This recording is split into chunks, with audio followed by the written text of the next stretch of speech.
Aujourd'hui, nous avons parlé de ce thème, la corruption, est-ce une infraction en République démocratique du Congo?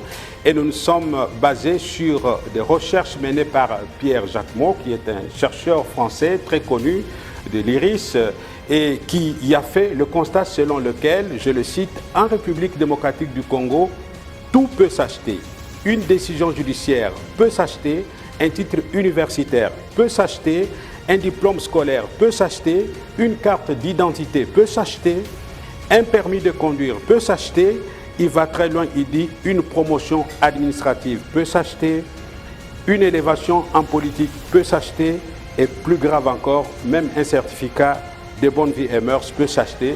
Et nous avons dit, en actualisant cette pensée, qu'aujourd'hui, le constat est tel que un député national peut être acheté et vendable, un député provincial est achetable et vendable, un ministre, un gouverneur, ceci constitue un réel problème de société autour duquel nous avons réfléchi avec les invités qui ont fait des suggestions notamment pour la mise en application des lois qui existent et qui répriment. Oui, ça demande énormément d'efforts. Oui. Si vous voyez tout ce qui a déjà été institué comme organisme pour lutter contre la corruption, au niveau du ministère de la fonction publique, au niveau du ministère des Finances, au niveau du parquet, au niveau de la présidence, les agences, mais encore une fois, même ceux qui sont responsabilisés comme ceux-là qui doivent lutter contre la corruption, ils tombent encore là-dedans. Ça veut dire qu'il y a un effort. Donc le Parlement lui-même, qui est chargé, vous le savez, qui contrôle,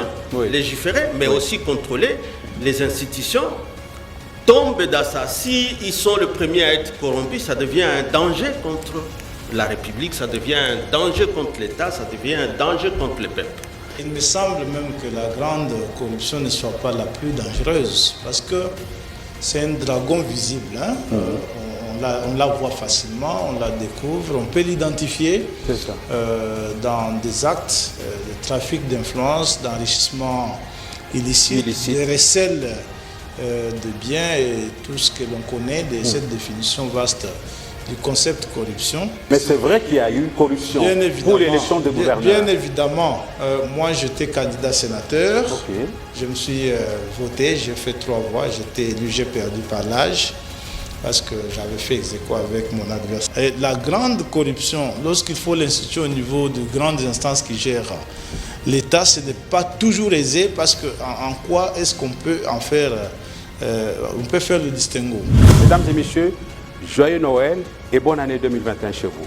Monsieur le professeur, Maître Ferdinand, passez devant, vous saluez et vous saluez quand même les téléspectateurs en disent